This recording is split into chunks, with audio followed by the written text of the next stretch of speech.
సభ్యులకు నమస్కారం.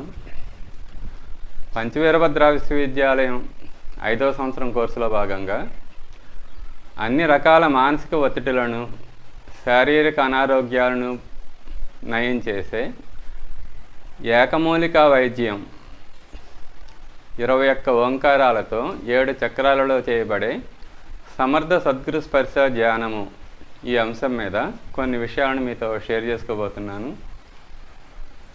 పంచవీరభద్ర విశ్వవిద్యాలయం 5 సంవత్సరాల కోర్సులో భాగంగా ప్రస్తుతం మానవ సమాజం ముందు ఉన్న 2 పరస్పర విరుద్ధమైన పరిస్థితుల గురించి చాలా తరచుగా గుర్తు చేయడం జరుగుతోంది.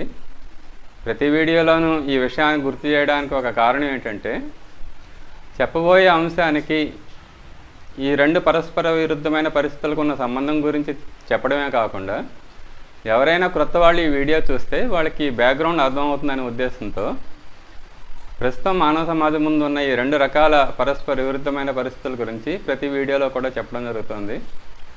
ఆ 2 పరస్పర విరుద్ధమైన పరిస్థితులు ఏంటి అంటే, 1 ఉజ్వల భవిష్యత్తు, 2 మహా వినాశనం. మానవ సమాజం ముందున్న ఆ ఉజ్వల భవిష్యత్తు ఏంటి అంటే, శ్రీకృష్ణుడి యొక్క శిష్టరక్షణ కార్యక్రమంలో భాగంగా శ్రీకృష్ణుడి నిర్యాణం నుండి ప్రారంభమైన 5000 సంవత్సరాల దైవీ ప్రణాళిక యొక్క ప్రేరణ వలన ప్రస్తుతం మానవ సమాజంలో ఉన్న ఈ రాజకీయ, ఆర్థిక, శాస్త్ర, కళా, సాహితీ రంగాల ఈ వ్యవస్థల విధి విధానాల స్థానంలో భూమిని స్వర్గంగా మార్చడానికి ఉపకరించే నూతన వ్యవస్థలు ప్రాచుర్యాన్ని పొంది ఈ శతాబ్దం చివరి నాటికి భూమి స్వర్గంగా మారుతుంది. ప్రస్తుతం ఉన్న ఈ 5 రంగాల యొక్క విధి విధానాలు ఎలాంటివి అంటే, ప్రకృతిని ధ్వంసం చేస్తున్నాయి ఇప్పుడున్న ఈ 5 రంగాల యొక్క విధానాలు. అంతేకాకుండా మనిషిని ప్రకృతికి చాలా దూరంగా తీసుకొచ్చేస్తాయి. కానీ భూమిని స్వర్గంగా మార్చడానికి ఉపకరించే ఆ వ్యవస్థలు ఎలాగుంటాయంటే, మనిషి ప్రకృతిలో భాగంగా జీవిస్తాడు. మనిషి ప్రకృతిలో భాగంగా జీవిస్తూ ప్రకృతిని ధ్వంసం చేయడం అనే ఈ వినాశకర పరిస్థితులు ఆగిపోయి ఈ శతాబ్దం చివరి నాటికి భూమి స్వర్గంగా మారుతుంది. ఎప్పుడైతే భూమిని స్వర్గంగా మార్చడానికి ఉపకరించే ఆ వ్యవస్థలు ప్రాచుర్యాన్ని పొందాయో, మనిషి ప్రకృతిలో భాగంగా జీవిస్తూ మానవ సమాజంకి ఈనాటి జీవిత విధానం మారిపోతుంది. ఈనాటి జీవిత విధానం మారిపోయి మనిషి మళ్ళీ ప్రకృతిలో భాగంగా జీవిస్తూ 3 రకాలైన లక్షణాలని మనిషి సాధిస్తాడు అని మాస్టర్కే చెప్పేవారు. మొట్టమొదటిది ఏంటి అంటే, రోగరహిత జీవితం. రోగాలు లేకుండా మానవ సమాజం జీవిస్తుంది. రాబోయే రోజుల్లో ఎవరికైనా రోగం వస్తే వీడికి రోగం వచ్చిందట్రా అని నవ్వుతారట. ప్రకృతిలో భాగంగా జీవించే మనిషి, ఒక శ్రద్ధగా జీవించే మనిషికి రోగాలు రావు. మళ్ళీ అటువంటి జీవిత విధానం సమాజంలో ఏర్పడుతుంది. 2 వృద్ధాప్యరహిత జీవితం. ఈ వృద్ధాప్యాన్ని కూడా మనిషి దాటుతాడు. అంతేకాకుండా ఈ శతాబ్దం చివరి నాటికి మనిషి మృత్యువును కూడా అధిగమించి అమరత్వంతో జీవిస్తాడు. ఇవి మాస్టర్కే చెప్పిన రాబోయే కాలం గురించి చెప్పిన భవిష్యవాణులు.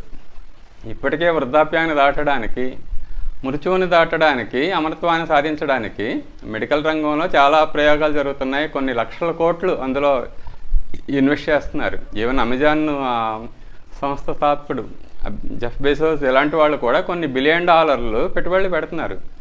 వృద్ధాప్య లక్షణాలను పోగొట్టడం ఎలా, వృద్ధాప్యం లేకుండా జీవించడం ఎలా, వాటి లక్షణాలను అధిగమించడానికి ఏం చేయాలి, జీన్స్ టెక్నాలజీ లేదా స్టెమ్ సెల్స్ థెరపీ, వీటిల్లో కొన్ని లక్షల కోట్లు పెట్టుబడులు పెడుతున్నారు. ఈ భౌతికంగా ఈ వృద్ధాప్యాన్ని దాటడానికి, అమరత్వాన్ని సాధించడానికి ప్రయత్నాలు జరుగుతున్నాయి వైద్య రంగంలో. కానీ మాస్టర్కే చెప్పింది ఏంటంటే, శ్రీకృష్ణుడి యొక్క శిష్టరక్షణ కార్యక్రమంలో భాగంగా ఇప్పుడు ఆ ప్రయత్నాలు ఎందుకు జరుగుతున్నాయంటే, సూక్ష్మ జగత్తులో ప్రకంపనలు ఉన్నాయి. సూక్ష్మ జగత్తులో ఆ శ్రీకృష్ణుడి యొక్క శిష్టరక్షణ కార్యక్రమంలో భాగంగా మనిషి రోగాలు లేకుండా, ముసలితనం లేకుండా, చావు అనేది లేకుండా జీవించే పరిస్థితులు ఏర్పడిపోయి ఉన్నాయి. వాటి యొక్క ప్రకంపనలు ఇప్పుడు భౌతిక జగత్తులో ప్రయోగాల రూపంలో జరుగుతున్నాయి. కానీ మాస్టర్కే చెప్పింది ఏంటంటే, మానవ సమాజం ఈ భౌతికమైన ప్రయత్నాల వల్ల దాన్ని సాధించదు, ఆధ్యాత్మిక మార్గంలో సాధిస్తుంది అని. ఆయుర్వేద మార్గంలో ఇప్పుడున్న ఈ వైద్య రంగంలో కాకుండా ఆయుర్వేదము ఎప్పటి నుంచో పురాతనంగా ఉన్న వైద్య విధానం అది. ఆయుర్వేదం అంటే ఆయుష్ని పెంచేది. ఎప్పుడు మన ఆయుష్ పెరుగుతుంది? మనం రోగాలు లేకుండా, వృద్ధాప్యం లేకుండా ఉన్నప్పుడే మన ఆయుష్ పెరుగుతుంది. రోగాలతోనూ వృద్ధాప్యంతోనూ మనం బాధపడుతూ ఉంటే ఆయుస్సు క్షీణిస్తూ ఉంటుంది. కానీ ఆయుర్వేదం ఎలాంటిది అంటే ఆయుష్ని పెంచుతుంది. ఎప్పుడు పెరుగుతుందంటే రోగాలు లేకుండా, ముసలితనం లేకుండా, ఎంతకాలమైనా సరే జీవింపజేసే పరిస్థితులు తొలిసారిగా మానవజాతి యొక్క చరిత్రలోనే, పృథ్వీగ్రహం యొక్క చరిత్రలోనే తొలిసారిగా భూమి మీద ఏర్పడుతున్నాయని చెప్పేవారు మాస్టర్కి. అంచేత ఆ ఆధ్యాత్మిక మార్గంలో మానవ సమాజం ఈ శతాబ్దం చివరి నాటికి అమరత్వాన్ని కూడా సాధిస్తుంది. ఇది ఉజ్వల భవిష్యత్తు. మానవ సమాజం ముందున్న ఉజ్వల భవిష్యత్తు ఏంటంటే, ఈ మెడికల్ రంగంలో జీన్స్ టెక్నాలజీ కారణంగా వెళ్ళినా సరే, మెడికల్ రంగంలో ఏ మందు వాళ్ళు మనకిచ్చినా వాటి సైడ్ ఎఫెక్ట్స్ ఉంటున్నాయి. ఆయుర్వేదంలో సైడ్ ఎఫెక్ట్స్ ఉండవు. ఈ ఆధ్యాత్మిక మార్గంలో మనిషికి సాధించినప్పుడే ఆ సైడ్ ఎఫెక్ట్స్ లేకుండా అమరత్వాన్ని లేదా రోగరహిత జీవితాన్ని, వృద్ధాప్యరహిత జీవితాన్ని మనిషి సాధిస్తాడు. ఇది ఉజ్వల భవిష్యత్తు. ఈ ఉజ్వల భవిష్యత్తే కాకుండా మానవ సమాజం ముందు ఉన్న ఒక మహా వినాశకర పరిస్థితి ఏంటంటే, ప్రస్తుతం ప్రకృతిని ధ్వంసం చేస్తున్న మన యొక్క జీవిత విధానం వల్ల, మన యొక్క రాజకీయ, ఆర్థిక, శాస్త్ర, కళా, సాహిత్య రంగాల యొక్క విధానాల వలన రాబోయే 15 సంవత్సరాల్లో 90% మానవ జాతి నశించిపోయే అవకాశం ఉంది. ఇప్పటికే ఐక్యరాజ్య సమితి ఏం చెప్తుందంటే, గత 25 ఏళ్లలో చూసుకుంటే రాబోయే 15 ఏళ్లలోనే అది జరిగే అవకాశం ఉందా అని మనకు డౌట్ వస్తుంది. కానీ ఐక్యరాజ్య సమితి యొక్క రిపోర్ట్ల ప్రకారమే గత 25 ఏళ్లలో ప్రపంచంలో జరిగే ప్రకృతి వైపరీత్యాలు 4 రెట్లు పెరిగాయని ఆ నివేదికలు చెప్తున్నాయి. ఒక పెద్ద ప్రకృతి వైపరీత్యాలు తీవ్ర స్థాయిలో ఉన్నవి, భూకంపాలు, పెద్ద అగ్ని ప్రమాదాలు, అంటువ్యాధులు, తీవ్రమైన తుఫాన్లు, అతివృష్టి, అనావృష్టి, ఇటువంటి ప్రకృతి వైపరీత్యాలు 25 సంవత్సరాల క్రిందట 2000 సంవత్సరం ప్రాంతంలో సంవత్సరానికి ప్రపంచవ్యాప్తంగా 100 జరిగేవి. ఇప్పుడైనా జరుగుతున్నాయంటే 400 సుమారు జరుగుతున్నాయి అని ఐక్యరాజ్య సమితి చెప్తోంది. ఈ ప్రకృతి వైపరీత్యాల యొక్క తీవ్రత కూడా ఏటా పెరిగిపోతూనే వెళుతున్నాయి. ఈ గ్లోబల్ వార్మింగ్ కారణంగా ఏ ప్రకృతి వైపరీత్యం వచ్చినా మన పేపర్లో మొట్టమొదటిగా కనిపించేది ఏంటంటే, ఈ గ్లోబల్ వార్మింగ్ కారణంగా ఈ ప్రకృతి వైపరీత్యం ఏర్పడింది అని. ఇప్పటికే 4 రెట్లు పెరిగాయి. రాబోయే 15 సంవత్సరాల్లో ఆ మహా వినాశకర పరిస్థితులు ఏర్పడే అవకాశం కూడా చాలా ఎక్కువగా ఉంది. ఆ 90% మానవ జాతి నశించే ఆ మహా వినాశకర పరిస్థితులే కాకుండా ఇప్పటికే మన సమాజం ఎలా ఉంది అంటే, అనేక మొండు వ్యాధులు, అకాల వృద్ధాప్యం, అకాల మృత్యువుతో ఇవి 3 కూడా సర్వసాధారణం అయిపోయాయి.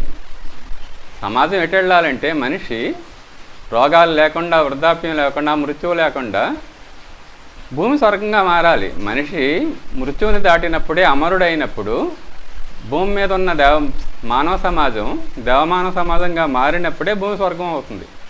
చేత భూమి స్వర్గంగా మారాలి అనే శ్రీకృష్ణుడి సంకల్పం నెరవేరాలి అంటే, ఆయన యొక్క అవతార కార్యక్రమం పూర్తి అవ్వాలంటే కంపల్సరీగా మానవ జాతి అమరత్వాన్ని సాధించి తీరాలి. ఆ సాధించడానికి కావాల్సిన పరిస్థితులు ఆ శ్రీకృష్ణుని నిర్యాణం నుండి గత 5000 సంవత్సరాలకు జరుగుతున్న ప్రయత్నాల్లో హిమాలయాల్లో ఉన్న గురుమండలి ఆ ప్రయత్నాలు చేస్తూనే ఉంది. మానవ జాతి ఈ అమరత్వాన్ని సాధించడానికి కావాల్సిన పరిస్థితులను ఏర్పాటు చేయడానికి వాళ్ళు ప్రయత్నం చేస్తున్నారు. కానీ ఇప్పుడు ఎలా ఉంది అంటే, మనిషి అటువైపు వెళ్లకుండా, రోగరహిత జీవితం, వృద్ధాప్యరహిత జీవితం, అమరత్వం వైపు వెళ్లకుండా ఈ నిరంతరం ఏదో ఒక రోగంతో బాధపడే పరిస్థితులు, ఈ అకాల వృద్ధాప్యం, అకాల మృత్యువు, అటువంటి ఇది సర్వసాధారణంగా మారిపోయాయి. చేత ఈ వినాశకర పరిస్థితుల నుంచి బయటపడేసి మనకు ఆ ఉజ్వల భవిష్యత్తుని ఇవ్వడానికి, ఆ ఉజ్వల భవిష్యత్తును పొందడానికి ఉపకరించే సమర్థ సద్గురు స్పర్శ ధ్యానం అనే ఒక విధానాన్ని మాస్టర్కి అందజేయడం జరిగింది. ఈ వినాశకర పరిస్థితులు ఏర్పడతాయని గురువులకు తెలుసు. అందుచేతే వీటి నుండి బయటపడడానికి కావాల్సిన అనేక విధానాలని శ్రీకృష్ణ నిర్యాణం నుండి వచ్చిన గురువులందరూ కూడా అందజేస్తూ ఉన్నారని మాస్టర్కే చెప్పారు. ఆయన స్వయంగా ఒక ధ్యాన విధానాన్ని, ఈ రోగాలు లేకుండా, వృద్ధాప్యం లేకుండా అమరత్వాన్ని సాధించడానికి ఉపకరించే ఒక అద్భుతమైన ధ్యాన విధానాన్ని మాస్టర్గా కూడా అందజేయడం జరిగింది.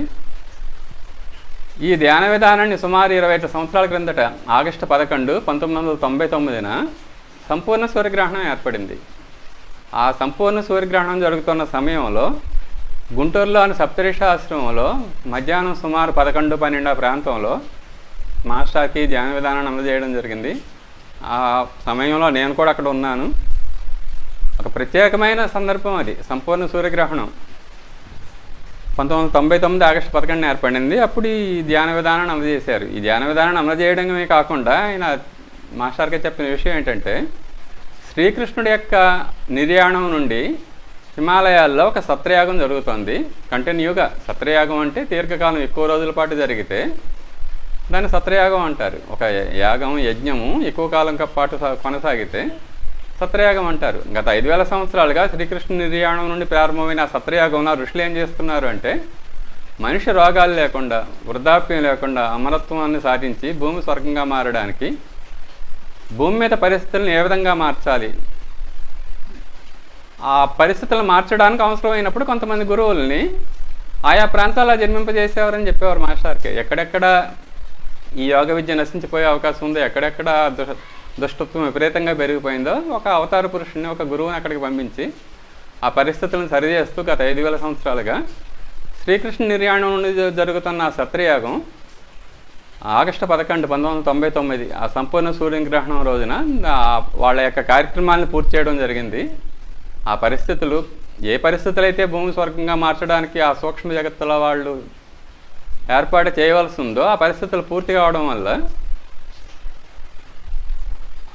ఆ రోజు పూర్ణాహుతి చేశారు. ఈ పూర్ణాహుతి సందర్భంగా ఈ భూమిని స్వర్గంగా మార్చడానికి, మనిషిని అమరుడిగా మార్చడానికి ఉద్దేశింపబడిన సాధన విధానాన్ని ఋషులు అందజేయమన్నారు అని మాస్టర్కి ఆ రోజు ఈ ధ్యాన విధానాన్ని అందజేయడం జరిగింది. ఈ సమర్థ సద్గురు స్పర్శ ధ్యానాన్ని 21 ఓంకారాలతో చేస్తాం. మన శరీరంలో మొత్తం 7 చక్రాలు ఉంటాయి. బహుశా ఈ వీడియో చూస్తున్న వాళ్ళలో చాలామందికి ఆ చక్రాల గురించి ఐడియా ఉంటుంది. తెలియని వాళ్ళకి ఆ చక్రాల యొక్క స్థానాలు చెప్తాను. మొట్టమొదట 7 చక్రాలు ఉంటాయి మన శరీరంలో, మన సూక్ష్మ శరీరంలో ఉంటాయి ఇవి. ఈ చక్రాలు అనేవి మన కంటికి కనిపించవు, సూక్ష్మ శరీరంలో ఉంటాయి.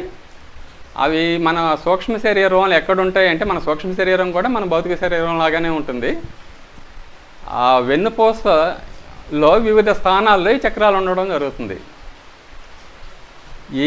ఈ సూక్ష్మ శరీరం అంటున్నాం కదా మనం, కంటికి కనిపించే చక్రాలు అని. కానీ మన భౌతిక శరీరంలో కూడా ఎక్కడెక్కడైతే ఈ చక్రాలు ఉంటాయని మనం చెప్పుకుంటున్నామో అక్కడక్కడ కూడా గ్లాండ్స్, కొన్ని గ్రంథులు ఉన్నాయని ఆధునిక వైద్యశాస్త్రం చెప్తోంది.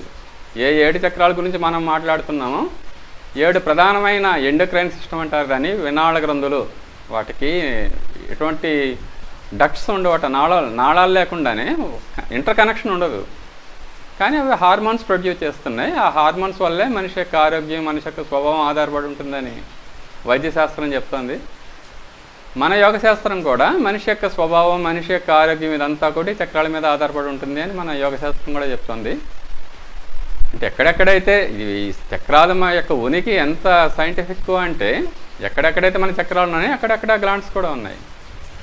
మొట్టమొదటి చక్రం సహస్రారం, శిరస్సు పైభాగంలో ఉంటుంది. గ్రంథులు ఆ పేర్లు కూడా చెప్పుకుందాం. తర్వాత ఆజ్ఞాచక్రం దగ్గర లోపల ఇక్కడ ఉన్న ఈ ఫిగర్లో మీకు ఎక్కడెక్కడ ఆ గ్రంథులు ఉంటాయనేది కూడా చూపించడం జరిగింది. శిరస్సు పైభాగం సహస్రారం, 2 కనుబొమ్మల మధ్యస్థానం ఆ లోపలికి ఆజ్ఞాచక్రం ఉంటుంది. కంఠం దగ్గర వెన్నుపూస మీద విశుద్ధి చక్రం ఉంటుంది. హృదయం దగ్గర వెన్నుపూస మీద అనాహత చక్రం ఉంటుంది. నాభి దగ్గర ఆ వెన్నుపూస మీదే మణిపూరక చక్రం ఉంటుంది. పొత్తికడుపు దగ్గర స్వాదిష్టాన చక్రం ఉంటుంది. వెన్నుపూస చివరి భాగంలో, అంటే మనం నేల మీద కూర్చున్నా లేదా కుర్చీలో కూర్చున్నా, మన ఆ మొండెం చివరిలో, ఆ వెన్నుపూస చివరిలో మూలాధార చక్రం ఉంటుంది. సైన్స్ కూడా ఏం చెప్తుందంటే, ఆ గ్రంథుల పొజిషన్ కూడా అక్కడే ఉంది ఎండోక్రైన్ సిస్టంలో. సహస్రారం దగ్గర పీనియల్ గ్లాండ్, ఆజ్ఞా దగ్గర పిట్యూటరీ, విశుద్ధి దగ్గర థైరాయిడ్, అనాహతం దగ్గర థైమస్, మణిపూరకం దగ్గర ప్యాంక్రియాస్, స్వాదిష్టానం దగ్గర ఎడ్రినల్, అలాగే మూలాధారం దగ్గర గొనాడ్స్. సేమ్ ఆ గ్లాండ్స్ కూడా అక్కడే ఉన్నాయని మన వైద్యశాస్త్రం కూడా చెప్తుంది. ఈ సమర్థ సద్గురు స్పర్శ ధ్యానంలో ఏం చేస్తామంటే 21 ఓంకారాలు చేస్తాం. మొట్టమొదటి ఓంకారం మూలాధారంతో ప్రారంభిస్తాం. మూలాధారం, స్వాదిష్టానం, మణిపూరకం, అనాహతం, విశుద్ధి, ఆజ్ఞ. ఇక్కడి వరకు వస్తాం. 6 ఓంకారాలు పూర్తి అవుతాయి. మళ్ళీ క్రిందకి వెళ్తాం. విశుద్ధి, అనాహతం, మణిపూరకం, స్వాదిష్టానం, మూలాధారం 11 పూర్తి అవుతాయి. మళ్ళీ పైకి వస్తాం. స్వాదిష్టానం, విశుద్ధి, స్వాధిష్టానం, మణిపూరకం, అనాహతం, విశుద్ధి, ఆజ్ఞ. ఇక్కడికి 16 పూర్తవుతాయి. తర్వాత మిగతా ఓంకారాలు పైన చేస్తాం. ఈ ఆజ్ఞాకి సహస్రారానికి మధ్యలో ఇంకొక 2 బిందువులు ఉంటాయి. ఆజ్ఞ దగ్గర 16, తర్వాత ఒక అంగుళం పైన 17, ఇంకొక అంగుళం పైన 18. శిరస్సు పైభాగం సహస్రారం దగ్గర 19. ఆ శిరస్సు పై నుండి ఒక అంగుళం క్రిందన 20 ఓంకారం, ఇంకొక అంగుళం క్రిందన, అంటే ఇది ఆజ్ఞ కంటే ఒక అంగుళం పైన, దీన్ని బుద్ధిస్థానం అని కూడా అంటారు. 21 ఓంకారం, ఆ చివరి ఓంకారం అక్కడ చేస్తాం ఈ ధ్యాన విధానంలో. ఈ 21 ఓంకారాలు ఉచ్చారణ చేసిన తర్వాత మౌనంగా శాంతంగా ఉంటాం ఈ ప్రాసెస్లో. అంచేత ఇది ఎలా జరుగుతుంది అంటే మూలాధారం నుంచి ఆజ్ఞ, ఆజ్ఞ నుంచి మూలాధారం, మళ్ళీ మూలాధారం టు ఆజ్ఞ, అక్కడి నుంచి పైన శిరస్సులో ఇంకొక చుట్ట చేస్తున్నాం. అంటే మనలో కుండలిని శక్తి, యోగశాస్త్రం ఏం చెప్తుందంటే మనలో కుండలిని శక్తి మూలాధారంలో ఉంటుంది, అది 3.5 చుట్టలు చుట్టుకుని ఉంటుంది అని చెప్తారు. ఈ విశిష్టమైన ప్రక్రియలో మూలాధారం టు ఆజ్ఞ, ఆజ్ఞ టు మూలాధారం, మళ్ళీ ఆజ్ఞ, అక్కడ నుండి శిరస్సులో చేసి ఈ 3.5 సైకిల్స్లో ఏమవుతుందంటే మనలో ఉన్న మూలాధారంలో నిద్రిస్తూ ఉన్న ఆ కుండలిని శక్తి యొక్క జాగరణ జరిగి ఏ భగవత్ శక్తి అయితే ప్రపంచాన్ని నడిపిస్తుందో దాని యొక్క ఉనికి ఆ బుద్ధి స్థానం దగ్గర ఉంటుంది, ఆజ్ఞ కంటే పైన. అక్కడ భగవత్ శక్తి యొక్క స్పర్శ, ఒక సమర్థ సద్గురువు యొక్క స్పర్శగా మనకు లభిస్తుంది ఈ ధ్యాన విధానంలో. ప్రస్తుతం ఈ ధ్యాన విధానాన్ని మనం ఏకమూలిక వైద్యంగా అన్ని మానసిక ఒత్తిడిని, అన్ని రోగాలని తొలగించే ఒక ధ్యాన విధానంగా అవగాహన చేసుకోవడానికి ప్రయత్నం చేస్తున్నాం. ఈ ధ్యాన విధానాన్ని అనేక రకాలుగా మనం ఉపయోగించుకోగలుగుతాం. కుండలిని జాగరణ ఉపయోగించుకుంటాం, మనం సర్వసమర్థులుగా మారడానికి ఈ ధ్యాన విధానాన్ని ఉపయోగించుకుంటాం. సర్వజ్ఞత్వం, సర్వవ్యాపకత్వం, సర్వసమర్థత, భగవంతుడి యొక్క 3 లక్షణాలు, యోగుల యొక్క 3 లక్షణాలు కూడా మానవ సమాజం సాధిస్తుంది అని మాస్టర్కే చెప్పేవారు ఈ శతాబ్దం చివరి నాటికి. ఆ 3 లక్షణాలని పొందడానికి, సర్వజ్ఞత్వం, సర్వవ్యాపకత్వం, సర్వసమర్థత పొందడానికి కూడా ఈ ధ్యాన విధానాన్ని మనం ఉపయోగించుకుంటాం. ప్రస్తుతం ఈ వీడియోలో ఈ ధ్యాన విధానాన్ని ఏకమూలిక వైద్యంగా ఉపయోగించుకోవడానికి, అన్ని రోగాలకి అదే ఏకమూలిక వైద్యం అంటే అదొక వైద్య విధానం. ఆ వైద్య విధానంలో ఏం చేస్తారంటే ఒకే ఒక మూలికతో ఏ రోగం వచ్చినా సరే అతను తగ్గిస్తారు. సాధారణంగా ఒక్కొక్క నక్షత్రానికి ఒక్కొక్క మూలిక ఉంటుంది. ఉదాహరణకి నాది రోహిణీ నక్షత్రం. ఈ రోహిణీ నక్షత్రానికి నేరేడు, నేను ఆ పుస్తకాల్లో చూస్తుంది, నేరేడుని ఉపయోగిస్తారు వాళ్ళు. నేరేడు చెట్టు యొక్క బెరడు, నేరేడు యొక్క కాండం, నేరేడు యొక్క ఆకు, నేరేడు యొక్క పండు, నేరేడు యొక్క వేళ్ళు, వీటిని ఉపయోగించి నాకు ఏ అనారోగ్యం వచ్చినా సరే ఆ నేరేడు మూలికనిస్తూ ఆ నేరేడు మందునిచ్చి ఆ రోగాన్ని తగ్గించే ఆ ప్రక్రియ ఈ ఏకమూలిక వైద్యంలో ఉంటుంది. కానీ ఈ సమర్థ సద్గురు స్పర్శ ధ్యానం ఎలాంటిది అంటే మొత్తం ఏ మనిషికైనా సరే, వాడు ఏ నక్షత్రంలో పుట్టినా, ఏ తిథిలో పుట్టినా, ఎలా వాడి జాతకం ఎలా ఉన్నా సరే, అన్ని అనారోగ్యాల్ని, అన్ని రకాలైన మానసిక ఒత్తిడిని కూడా ఈ ధ్యానం వల్ల పోగొట్టుకోవచ్చు అని చెప్పడం జరిగింది మాస్టర్కి. అది ఏ విధంగా జరుగుతుంది అనేది కొంచెం ఆ బ్యాక్గ్రౌండ్ చెప్పడానికి ప్రయత్నం చేస్తున్నాను. మనలో 7 చక్రాలు ఉన్నాయనుకున్నాం కదా. ఈ మొత్తం మన యొక్క మానవ శరీరం పంచభూతాలతో నిర్మింపబడింది. ఇది అందరికీ మనకు తెలుసు. ఏమిటా పంచభూతాలు అంటే ఆకాశము, వాయువు, అగ్ని, జలము, పృథ్వీ. ఈ 5 తత్వాలతోటి మన శరీరం నిర్మించబడింది. మనలో ఉన్న పృథ్వీతత్వం ఏంటంటే మనకి ఎముకలు, మాంసం, ఇవన్నీ పృథ్వీతత్వం.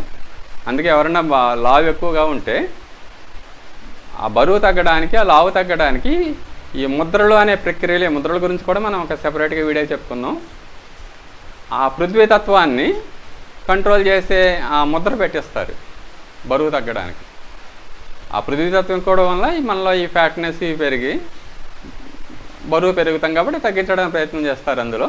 అంచేత మనలో ఉన్న పృథ్వీతత్వం ఎలా ఉంటుంది అంటే ఎముకలు, మాంసము, కొవ్వు ఈ రూపంలో ఉంటుంది.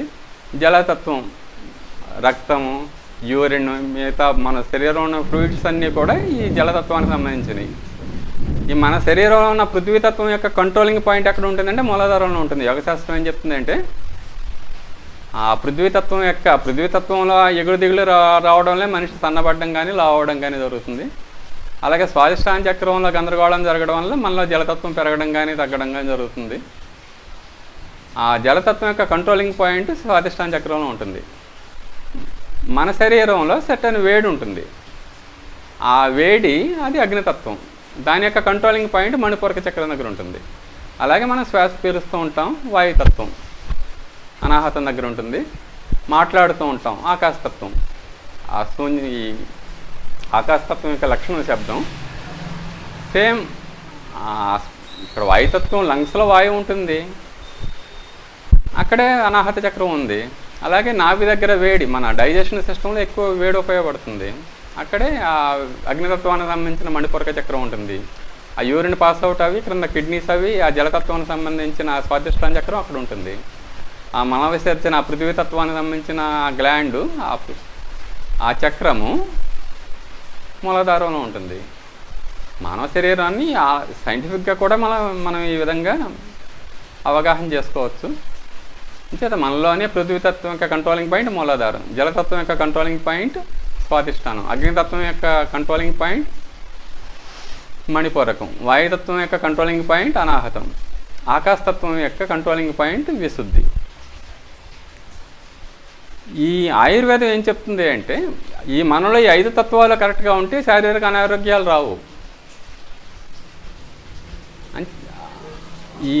ఈ పృథ్వీతత్వంలో కానీ, లేదా జలతత్వంలో కానీ, అగ్నితత్వం, వాయుతత్వం, ఆకాశతత్వంలో ఈ తత్వాల్లో ఎగుడుదిగుళ్ళు వచ్చినప్పుడు మన తినే తిండి వల్ల కానీ, మన యొక్క ఆలోచన విధానం వల్ల కానీ, మన ఆలోచన యొక్క ఒత్తిడి కూడా ఈ తత్వాల మీద పడుతుంది. మనం తినే తిండి, బయట ఉన్న వాతావరణం, మనం చేసే పనులు, వీటి వల్ల ఈ తత్వాల్లో ఎగుడుదిగుళ్ళు జరుగుతూ ఉంటాయి. ఒక రేంజ్ వరకు అవి డిస్టర్బ్ అవ్వవు. అది ఒక రేంజ్ దాటితే ఏమవుతుందంటే, మన ఈ గందరగోళాలు ఫుడ్ వల్ల కానీ, వాతావరణం వల్ల కానీ, మన యొక్క ఆలోచన విధానం వల్ల కానీ ఆ తత్వాలు దెబ్బతింటాయి. ఆ తత్వాలు దెబ్బతిన్నప్పుడు వాటికి సంబంధించిన రోగాలు వస్తాయి. మన శరీరంలో ఈ తత్వాలు ఎలా ఉన్నాయి అనేది ఆయుర్వేదం ఏ విధంగా చెబుతుంది, కొలుస్తుంది అంటే, వాతము, పిత్తము, కఫంగా కొలుస్తుంది. మనలోని ఆ పృథ్వీతత్వం, జలతత్వం యొక్క కాంబినేషన్, ఆ మూలాధారం స్వాదిష్టాన చక్రం దగ్గర ఉండే ఆ పృథ్వీతత్వం యొక్క జలతత్వం యొక్క కాంబినేషన్ని కఫముగా కొలుస్తారు ఆయుర్వేదంలో. మన యొక్క నాడి పట్టుకుని మన శరీరంలో ఈ వాతపిత్త కఫాలని ఆయుర్వేద వైద్యులు పసిగడతారు. ఈ జలతత్వం, పృథ్వీతత్వం కఫంగా తెలుస్తుంది. ఆ కఫనాడి వల్ల ఈ జలతత్వం దెబ్బతిందా, పృథ్వీతత్వం దెబ్బతిందా వాళ్ళు పసిగడతారు. ఆ రెండు దెబ్బతిన్నాయి, ఏ విధంగా దెబ్బతిన్నాయి. అలాగే అగ్నితత్వాన్ని పిత్తంగా కొలుస్తారు నాడి పట్టుకుని. మనలో అగ్నితత్వం ఎలా ఉంది, ఆ పిత్తం ఎలా ఉంది, నాడిని బట్టి అర్థం చేసుకుంటారు వాళ్ళు.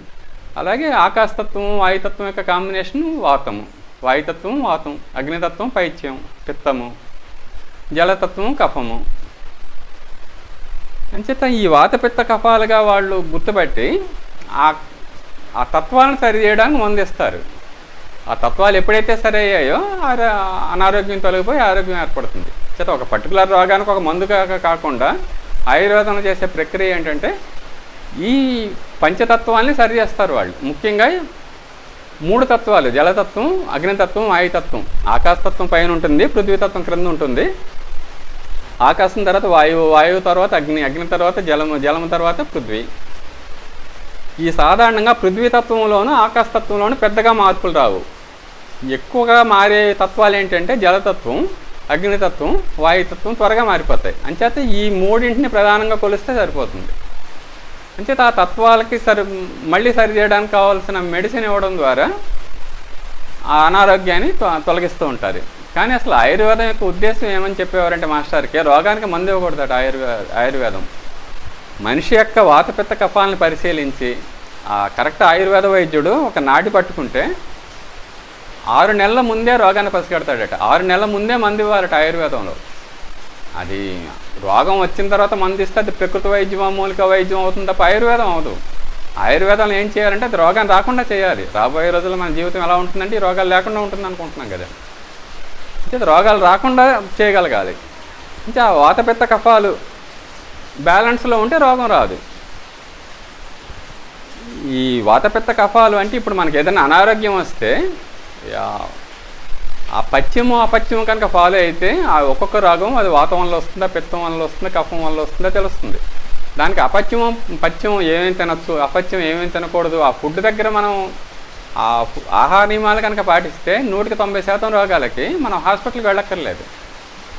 ఈ అపథ్యం అపథ్యం ఈ ఆహార నియమాల మీద కూడా ఒక ప్రత్యేకమైన వీడియో మనం చెప్పుకుందాం. కానీ ఇక్కడ ఈ ధ్యాన విధానంలో మనం అర్థం చేసుకోవాల్సింది ఏంటంటే, ఎప్పుడైతే ఓంకార ఉచ్చారణ మనం ఆ చక్రాల్లో చేసామో ఆటోమేటిక్గా ఆ తత్వాల్లో ఉండి ఎగుదిగుళ్ళన్నీ సరే ఆ ఓంకారం ఏం చేస్తుంటే ఆ పూర్ణస్థితిని తీసుకొస్తుంది. ఏ భగవంతుడి యొక్క నామమైన పూర్ణస్థితి తీసుకొస్తుంది అంటున్నాం కదా. అన్నింట్లోనూ అత్యంత శక్తివంతమైన మంత్రం ఏంటంటే ఓంకారం. ఆ ఓంకారం నుండి మిగతా అన్ని మంత్రాలు ఆవిర్భవిస్తాయి. ఎప్పుడైతే ఈ ఓంకారాన్ని మనం ఆ చక్రాల్లో చేసామో ఆ చక్రాల్లో ఉండే ఆ తత్వాల్లో ఉండే ఆ ఎగుడు దిగుళ్ళు సరే ఆ సమత్వ స్థితి వస్తుంది. సమత్వం యోగ ఉచిత అంటారు. ఆ హార్మోని వస్తుంది. ఆ గ్లాండ్స్లో కూడా హార్మోన్స్ అంటారు వాటిని. మనకి ఆ సమత్వాన్ని ఇచ్చి రావాలి అది హార్మోన్స్ అంటే. ఇక్కడ కూడా చక్రాల్లో మనం ఎప్పుడైతే ఆ ఓంకారంలో ఉచ్చారణ చేసామో ఆ సమత్వ స్థితి ఏర్పడి అన్ని రకాల అనారోగ్యాలు తొలగిపోతాయి. ఆ వాతపిత్త కఫాలు సమానంగా మారుతాయి. ఏ స్థితిలో ఉండాలో ఆ స్థితిలోకి మారుతాయి. మనలోని సత్వాలు ఏ స్థితిలో ఉండాలో ఆ స్థితిలోకి మారి అనారోగ్యాలు ఆటోమేటిక్గా దూరం అయిపోతాయి. అయితే ఈ ఓంకారాలు ఎలా చేస్తాం మనం చెప్పుకున్నాం కదా. మూలాధారంతో మొదలు పెడతాం. మూలాధారం, స్వాధిష్టానం, మణిపూరకం, అనాహతం, విశుద్ధి, ఆజ్ఞ. అక్కడి నుంచి మళ్ళీ మూలాధారానికి వస్తాం. మూలాధారం టు ఆజ్ఞ. ఆజ్ఞని మనస్సు యొక్క స్థానం అంటారు. శరీరంలో వచ్చే అనారోగ్యాలన్నీ ఈ 16 ఓంకారాలతో తొలగిపోతాయి ఏదైనా సరే.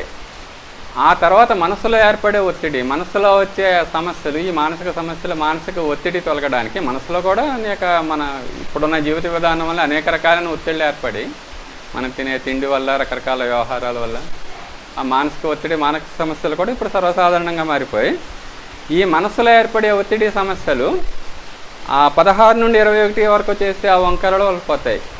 ఈ మన మనస్సు లేదా మన చేతనత్వము లేదా మన స్వభావము 4 రకాలుగా ఉంటుందని మాస్టర్కే చెప్పేవారు. అవేమిటంటే మనస్సు, బుద్ధి, చిత్తము, అహంకారము. ఈ మనస్సు అనేది ఏంటంటే మనలో ఒక చంచల స్వభావం ఉంటుంది. ఇష్టాలు పెద్దగా పట్టించుకోని కొన్ని మారుతూ ఉంటాయి. ఆ స్థితిలో ఉన్నదాన్ని మనస్సు అంటారు. కొన్ని అభిప్రాయాలు, కొన్ని ఆకాంక్షలు, కొన్ని ఉద్దేశాలు మనకి స్థిరంగా ఉంటాయి. కొన్ని రకాల స్వభావం అది బుద్ధి అంటారు. స్థిరంగా ఉన్నది బుద్ధి, చంచలంగా ఉండేది మనస్సు, స్థిరంగా ఉన్నది బుద్ధి. అలవాట్ల ప్రకారం కొన్ని పనులు చేస్తాం. రోజు టీ తాగడం అలవాటు, క్యాజువల్గా అది తాగాలి అక్కర్లేదు, క్యాజువల్గా తాగేస్తాం. అలవాట్లు ఆ చిత్తము యొక్క అలవాట్ల ప్రకారం చేసేది చిత్తము అంటారు. ఈ యోగ విద్యలో మెయిన్ మనం సాధించాల్సింది ఏంటంటే ఈ అలవాట్లను కంట్రోల్ చేసుకోవడం. యోగ చిత్తవృత్తి నిరోధ అంటారు. అందుకే ఆ పైన అహంకారం, నేను అలా అయిపోవాలి, నేను ఇలా అయిపోవాలి, అంత గ్రో అయిపోవాలి, ఎంత గ్రో అయిపోవాలి, అది సాధించేయాలి, ఇది సాధించేయాలని ఆ స్వభావం ఏంటంటే, ఆ మనస్సు ఏంటంటే అహంకారం అని చెప్తారు. అయితే మన మనసులో ఉండి 4 రకాల స్వభావాల్లో మనసు, బుద్ధి, చిత్తం, అహంకారం ఈ 4ంటిని కలిపి అంతఃకరణం కూడా చెప్తూ ఉంటారు. వీటి వల్ల ఈ మానసిక ఒత్తిడి, మానసిక సమస్యలు వస్తాయి. ఎప్పుడైతే మనం ఈ పాయింట్స్లో ఈ బిందువుల దగ్గర ఓంకారం చేసామో అటు ఆ సమస్యలు కూడా తొలగిపోతాయి. శారీరకమైన సమస్యలు ఈ 16 ఓంకారాలతో పోతాయి. 16 నుండి 21 వరకు చేసే ఆ ఓంకార ఉచ్చారణ వల్ల ఈ మానసిక ఒత్తిడి, మానసిక సమస్యలు కూడా పోతాయి. అంచేత ఆ బుద్ధి స్థానం దగ్గర ఈ ధ్యానంలో ఏం చేస్తామంటే మూలాధారంతో మొట్టమొదటి స్టార్ట్ అవుతుంది, చివరికి 21 ఓంకారం ఆ బుద్ధి స్థానం దగ్గర పూర్తి చేస్తాం దీన్ని. అక్కడ ఎప్పుడైతే మనలోని ఆ చక్రాలు, మన శరీరంలో అనారోగ్యం తొలగిపోయి మనసులో ఉండే ఆ ఒడిదుడుకులు పోయి ఆ సమత్వ స్థితి ఏర్పడిందో, బ్యాలెన్స్ ఏర్పడిందో, ఒక ఆ యోగ స్థితి, ఆ లయ స్థితి, ఆ శూన్య స్థితి మనలో ఏర్పడుతుంది. ఆ ప్రశాంత స్థితి, ఆ ప్రశాంత స్థితిలో ఆ భగవంతుడి యొక్క స్పర్శ మనకి ఒక సమర్థ సద్గురువుగా లభిస్తుంది. సమర్థ సద్గురువు అంటే భగవంతుడిలో 2 భాగాలు ఉంటాయని చెప్పారు మాస్టర్. ఒకటి గురువు, ఈశ్వరుడు. భగవంతుడే మనకి గురువుగా మనం ఎలా జీవించాలో గైడ్ చేస్తూ ఉంటాడు. కానీ మన శరీరము, మనస్సు దానికి వినిపించుకోదు అసలు. ఈ ధ్యాన స్థితిలో ఏమవుతుందంటే ఆయన యొక్క గైడెన్స్ ప్రకారం మన జీవితం ట్యూన్ అవ్వడం మొదలవుతుంది. ఆయన యొక్క మార్గదర్శనం ప్రకారం మనం జీవించే ఆ స్థితి ఈ ధ్యానం వలన వస్తుంది. ఆ స్పర్శ ఎప్పుడైతే మనకు దొరికిందో ఆ గురువు, ఆ సద్గురువు యొక్క స్థాయికి, ఆ భగవంతుడి స్థాయికి ఎదిగే ప్రక్రియ మనలో ప్రారంభమవుతుంది. ఇది ఎక్కడ ఆ స్పర్శ మనకు వస్తుందంటే 21 ఓంకార బిందువు దగ్గర. కానీ అంటే ఏమవుతుందంటే ఏ శూన్యస్థితి నుంచి, ఏ భగవంతుడి నుంచి మనం ఆవిర్భవించామో ఆ మూల స్థానానికి ఇక్కడ మనం వెళ్ళిపోతున్నాం. ఈ పంచభూతాలని దాటుకుని పంచతత్వాలని దాటుకుని అంటే 3.5 చుట్టలు అనడానికి అవి ఇంకా ఎవల్యూషన్ కనుక మనం అర్థం చేసుకుంటే ఖనిజ జగత్తు అని, జంతు జగత్తు, ఖనిజ జగత్తు, వృక్ష జగత్తు, జంతు జగత్తు, తర్వాత మానవ పరిణామ క్రమం, ఆ 3.5 చుట్టలు అని చెప్తారు. ఆ డీటెయిల్గా ఇంకొక వీడియోలో మనం చెప్పుకుందాం. కానీ ఈ 84 లక్షల ఆ ఖనిజాల్లో ఉన్నప్పుడు, వృక్షాల్లో ఉన్నప్పుడు, జంతువుల్లో ఉన్నప్పుడు, మనిషిగా పుట్టిన తర్వాత ఉండే ఆ సంస్కారాలన్నీ కూడా ఏమవుతాయంటే ధ్యాన విధానం వల్ల క్లియర్ అయిపోవడం మొదలవుతాయి. ఎక్కువ సంస్కారాలు, మంచి లక్షణాలు ప్రోధి చెందుతూ ఉంటాయి. చివరికి ఆ భగవంతుడి యొక్క స్పర్శను మనం పొంది మనం ఆ దేవతగా మారే పరిస్థితి ధ్యానం వల్ల ఏర్పడుతుంది. ఏమైనా ఈ 21 ఓంకారాల తర్వాత ఏమవుతామంటే ఆ శూన్యస్థితికి, ఆ మూల స్థితికి మనం చేరుకుంటాం. ఆ మూల స్థితికి చేరుకోవడం వల్ల ఏమవుతుందంటే ఇది ఏకమూలిక వైద్యంగా పనిచేస్తుంది. ఆ శూన్యస్థితి ఏం చేస్తుంది? శూన్యస్థితి కాదు, అది పూర్ణస్థితి. ఆ పూర్ణస్థితి మనలో బాగా పెరిగి మన ఆరోగ్యాన్ని, మన యొక్క మనస్సుని పరిపూర్ణంగా మారుస్తుంది. ఎక్కడ ఎటువంటి లోటుపాట్లు లేకుండా పూర్ణస్థితి తీసుకొస్తుంది. చేత అది ఏకమూలిక వైద్యంగా ఆ మూలస్థితికి మనం వెళ్తాం కాబట్టి ఆ ఏకమూలము, ఏ ఏకైక మూలం నుండి మనం ఆవిర్భవించామో ఆ ఏకైక మూలానికి మనం చేరుకోవడం వల్ల అది అన్ని రోగాలని పోగొడుతుంది. ఈ మూల కణాలు అని ఒక స్టెమ్ సెల్స్ థెరపీ అని ఇప్పుడు బాగా పాపులర్ అవుతుంది. వాటి మీద కొన్ని లక్షల కోట్లు ఇన్వెస్ట్ చేయడం జరుగుతుంది. ముఖ్యంగా అమెరికాలో ఆ మూలకణం, మన శరీరంలో మూలకణాలు ఉంటాయి. మనం శిశువు గర్భంలో ఏమవుతుందంటే ఈ రజోగుణం, వీర్య రజోకణాలు కలిసినప్పుడు పిండం ఏర్పడుతుంది. పిండం ఏర్పడిన 4 రోజులకే మూలకణాలు ఏర్పడతాయని మనకి మెడికల్ పుస్తకాల్లో కూడా దొరుకుతూ ఉంటుంది. ఆ మూలకణాల నుండి మొట్టమొదట ఒక కణం ఏర్పడుతుంది, 2 కలిసి, వీర్య రజోకణాలు కలిసి దాని నుంచి మూలకణాలు ఏర్పడతాయి. ఆ మూలకణాల నుండే మళ్ళీ ఆ ఘన పదార్థాలు, ద్రవ పదార్థాలు, శరీరానికి సంబంధించిన మిగతా అన్ని అవయవాలు కూడా మూలకణాల్లోంచి తయారవుతాయి.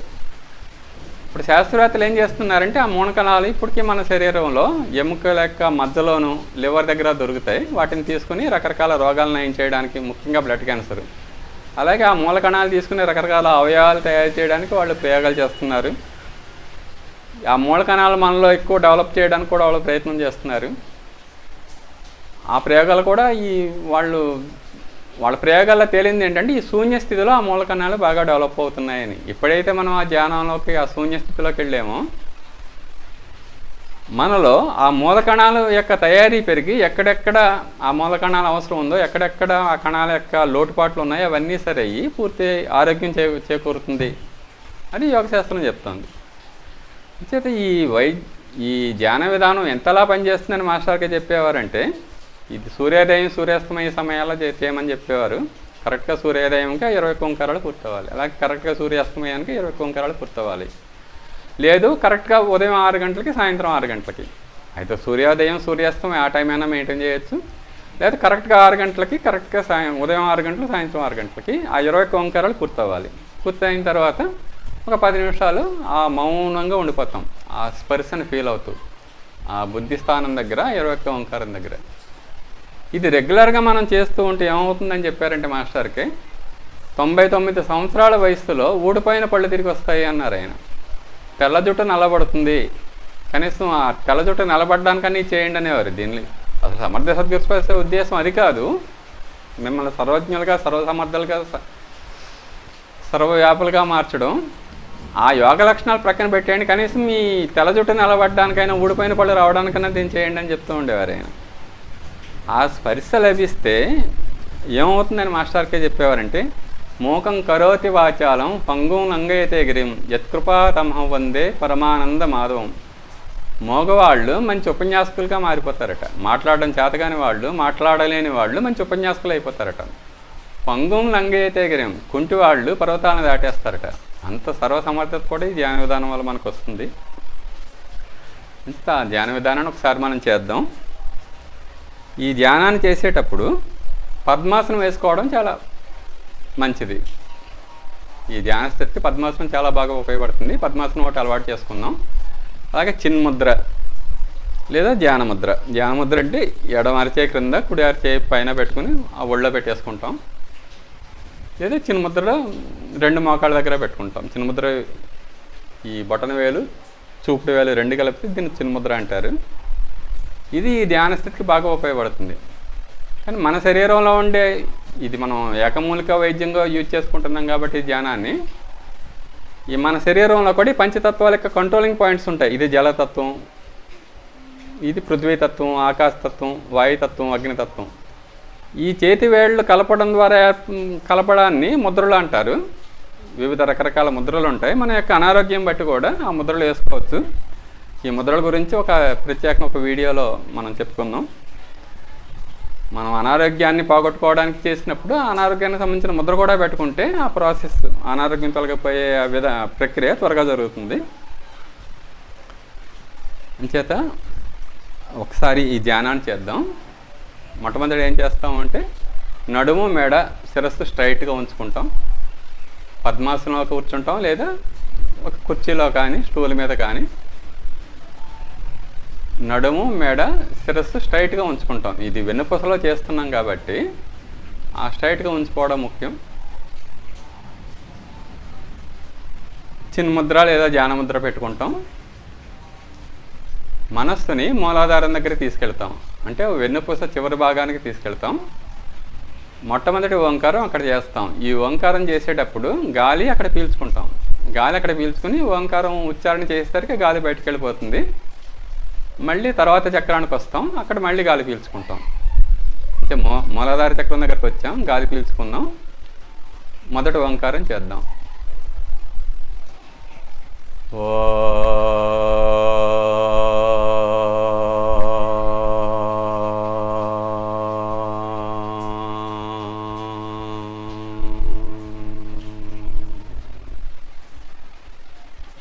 ఈ మూలాధారానికి ఒక అంగుళం పైన పొత్తికడుపు దగ్గర స్వాదిష్టాన చక్రం. గాలి పీల్చుకుంటాం. ఓ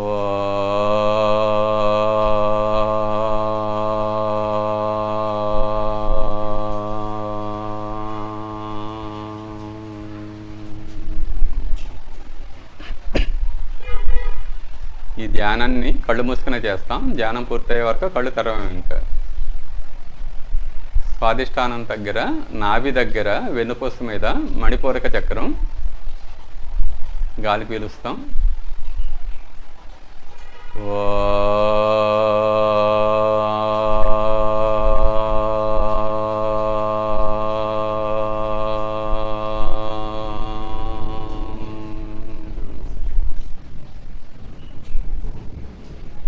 హృదయం దగ్గర వెన్నుపూస మీద అనాహత చక్రం. గాలి పీలుస్తాం.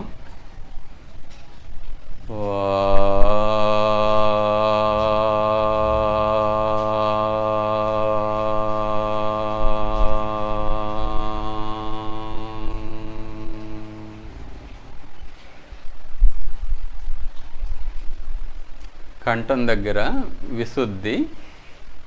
గాలి పీలుస్తాం.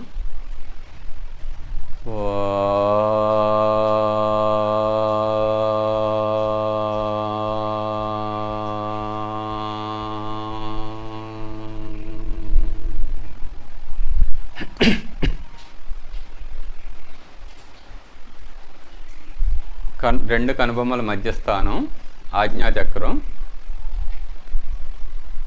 మనస్సిది.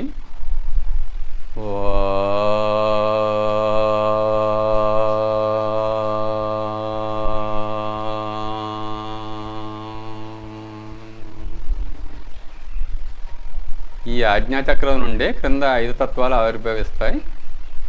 ఆజ్ఞాచక్రం నుండి క్రిందకి విశుద్ధి దగ్గరికి వస్తాం, కంఠం దగ్గరికి. ఇది ఆకాశతత్వం.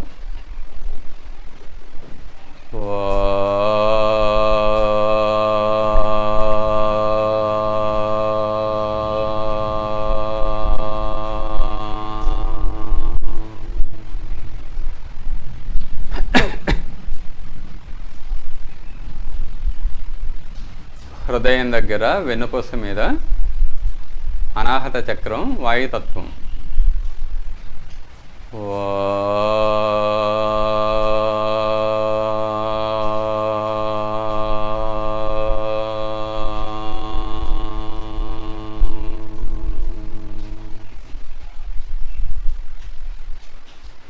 నాభి దగ్గర మణిపూరక చక్రం అగ్నితత్వం.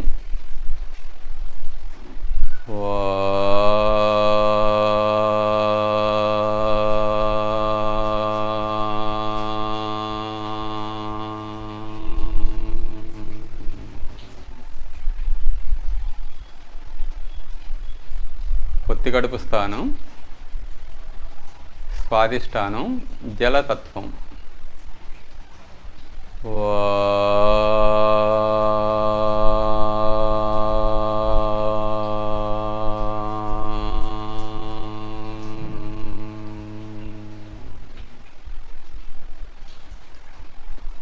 వెన్నుపూస చివరి భాగం మూలాధారం పృథ్వీతత్వం.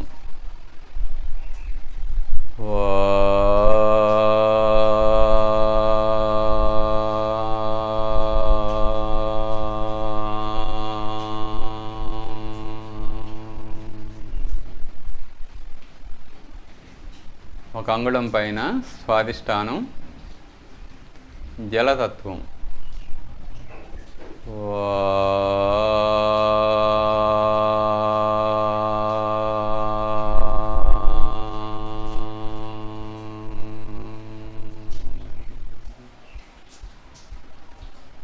నాభి దగ్గర వెన్నుపూస మీద మణిపూరకం.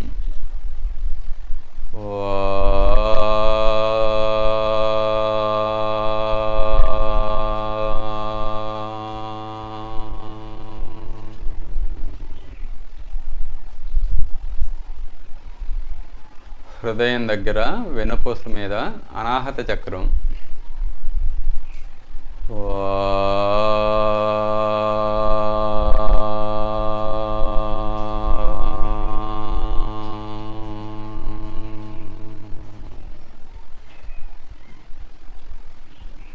కంఠం దగ్గర విశుద్ధి.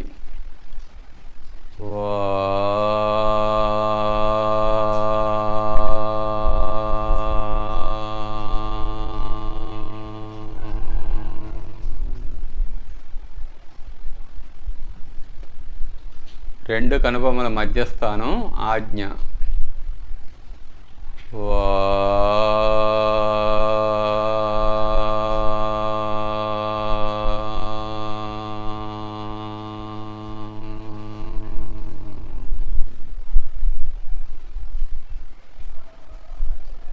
ఈ ఆజ్ఞ మనస్సు యొక్క స్థానం.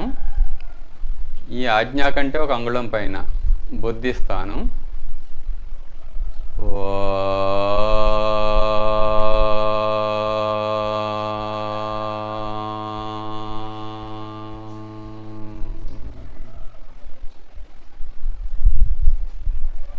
ఇంకొక అంగుళం పైన చిత్తము స్థానం.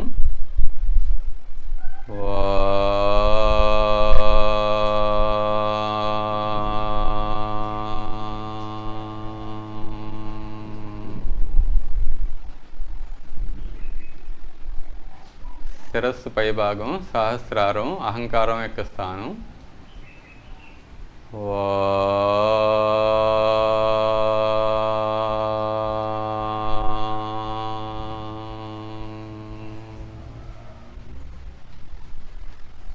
ఈ సహస్రారం నుండి శిరస్సు పైభాగం నుండి ఒక అంగుళం క్రిందకి శిరస్సులో చిత్తము యొక్క స్థానం.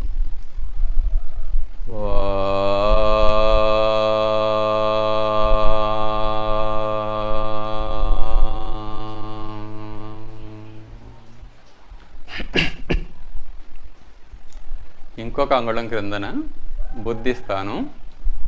చివరి ఓంకారం ఇక్కడ చేస్తాం, 21వ ఓంకారం. ఇది ఆజ్ఞా కంటే ఒక అంగుళం పైన ఉంటుంది. శిరస్సు పైభాగం నుండి సుమారుగా 2 అంగుళాల క్రిందన ఉంటుంది. చివరి ఓంకారం ఇక్కడ చేసిన తర్వాత మౌనంగా శాంతంగా ఉంటూ ఆ భగవత్ శక్తి యొక్క స్పర్శ కోసం ఎదురు చూస్తూ ఉంటాం. ఆ అనుభూతికి ప్రయత్నం చేస్తాం.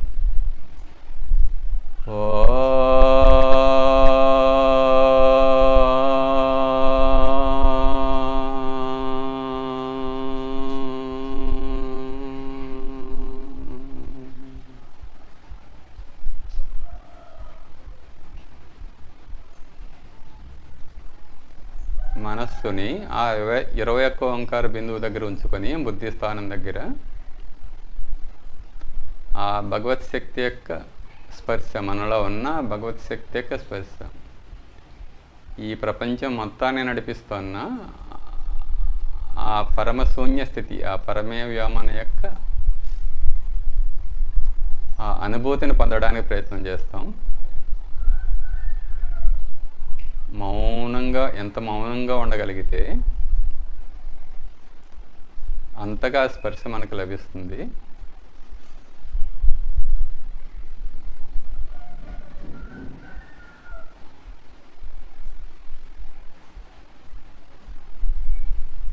మనలో ఆ పూర్ణస్థితి ఏర్పడుతుంది.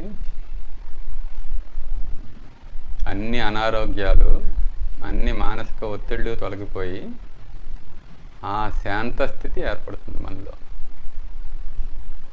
21 ఓంకారాలు పూర్తయిన తర్వాత ఒక 10 నిమిషాలు ఆ మౌన స్థితిని అనుభూతి చెందుతూ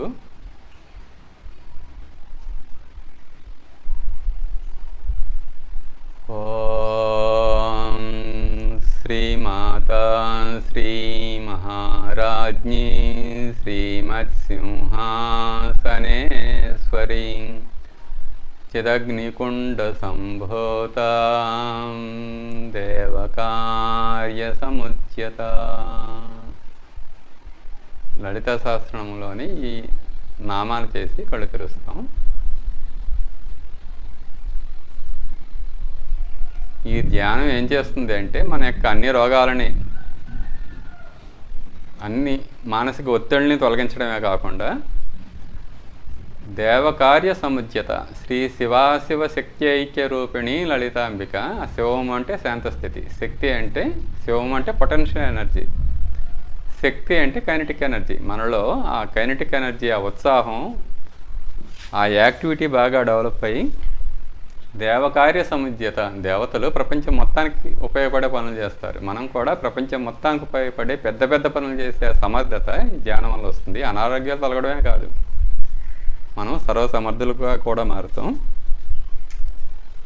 చేత ఈ ధ్యాన విధానాన్ని ఈ క్యాన్సరు, షుగర్, గుండె జబ్బులకి పోగొట్టుకోవడానికి ఆ ఓంకార ఉచ్చారణ ఎలా చేయాలి అది నెక్స్ట్ వీడియోలో మనం చెప్పుకుందాం. అలాగే ఈ ధ్యాన విధానంలో ఉన్న కుండలిని ప్రక్రియ గురించి, ఈ ధ్యాన విధానం ముందు మాస్టర్కే ఈ పతంజలి యోగ సూత్రాల్లో ఉన్న కొన్ని మంత్రాలను కూడా కలపడం జరిగింది. ఈ ధ్యానం వల్ల వాటి గురించి, ఈ ధ్యానం వల్ల ఇతర ప్రయోజనాల గురించి కూడా రాబోయే నెక్స్ట్ వీడియోలో మనం తెలుసుకుందాం.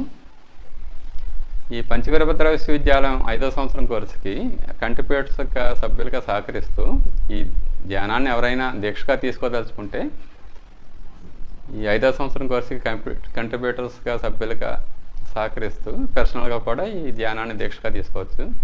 ధ్యానం చేయడానికి పర్సనల్గా దీక్ష తీసుకోవాల్సిన అవసరం లేదు. మాస్టర్కి ఏం చెప్పేవారంటే ఏ సాధనా విధానం అయినా సరే, ఏ మంత్రం అయినా సరే అది ప్రింటెడ్ రూపంలో కానీ, ఆడియో రూపంలో కానీ, వీడియో రూపంలో కనుక వస్తే ఇంక మీరు డైరెక్ట్గా వాటిని చేసేయచ్చు, ప్రత్యేకంగా దీక్ష తీసుకోక్కర్లేదు అనేవారు. నేచరు పర్మిట్ చేసింది మీరు చేసుకోవడానికి. అని చేత ఈ ధ్యానాన్ని కూడా దీక్షగా తీసుకోక్కర్లేదు. కానీ ఏ సాధనా విధానమైనా, ఏ మంత్రం గురించి అయినా తెలిసిన వాళ్ళ దగ్గర మనం అది నేర్చుకుంటే, దాని గురించి తెలుసుకుంటే ఏమవుతుందంటే దాన్ని దీక్షగా చేసే ఆ ఇన్స్పిరేషన్ మనకు వస్తుంది, మనలో దీక్ష పెరుగుతుంది. ఇది ఇంత ప్రయోజనకరమైంది, ఈ చిన్న వీడియోలో దీని గురించి పూర్తిగా చెప్పలేము. దీని గురించి తెలిసిన వాళ్ళకి ఆ బ్యాక్గ్రౌండ్ ఉంటుంది కాబట్టి ఆ ఇన్స్పిరేషన్ ఇస్తారు. చేత ఈ పర్సనల్గా కూడా దీక్ష దీని గురించి ఇంకా డీటెయిల్గా కూడా తెలుసుకోవచ్చు. ఇటు వచ్చి 1 year కోర్స్కి కంట్రిబ్యూటర్స్గా కానీ, సభ్యులుగా కానీ హెల్ప్ చేస్తూ ఆ పర్సనల్ దగ్గరగా ఈ గైడెన్స్ పొందవచ్చు. కంట్రిబ్యూషన్ 10,000, సభ్యత్వం 4,000. అంతేకాకుండా ఇప్పటి వరకు ఈ పంచవీరభద్ర విశ్వవిద్యాలయం 5 సంవత్సరాల కోర్సులు ఇచ్చిన వీడియోలన్నీ కూడా ఆ పంచవీరభద్ర.com అనే వెబ్సైట్లో ఉంటున్నాయి. ఆ వెబ్సైట్లో చూస్తే దైవీ ప్రణాళిక గురించి, శ్రీకృష్ణ యొక్క శిష్యరక్షణ కార్యక్రమం గురించి, ప్రపంచంలో ఆ గురువు చేస్తున్న మార్పులు ఏ విధంగా జరుగుతున్నాయి ఇవన్నీ కూడా ఆ వీడియోలో తెలుసుకోవచ్చు. అలాగే మాస్టర్కే యొక్క ఉపన్యాసాలు, ఆడియోలు, వీడియోలు అన్నీ కూడా missionark.com అనే వెబ్సైట్లో దొరుకుతున్నాయి. వాటిలో కూడా ఆ missionark.com వెబ్సైట్లోకి వెళ్ళి మాస్టర్కే అనేక విషయాల గురించి ఆయన చాలా కొన్ని వందలాది ఆడియోలు మీకు అందులో దొరుకుతాయి. అనేక వీడియోలు కూడా ఉన్నాయి. amishnaarke.comలో వాటిని చూడొచ్చు. అలాగే ఈ వీడియో చివరిలో మా దగ్గర ఉన్న బుక్స్ లిస్ట్ ఇవ్వడం జరిగింది. ఈ సమర్థ సద్గురు స్పర్శ ధ్యానం గురించి మాస్టర్కి ఇచ్చిన ఉపన్యాసాలతో కూడిన ఒక పుస్తకం కూడా మా దగ్గర ఉంది, సమర్థ సద్గురు స్పర్శ అని. మిగతా మాస్టర్ గారి బుక్స్ కూడా కొన్ని మా దగ్గర ఉన్నాయి. వాటిని కూడా మీరు ఆ క్రింద ఫోన్ నెంబర్ ఇవ్వడం జరిగింది, వాటి నుంచి మీరు పొందొచ్చు. జై గురుదేవ్.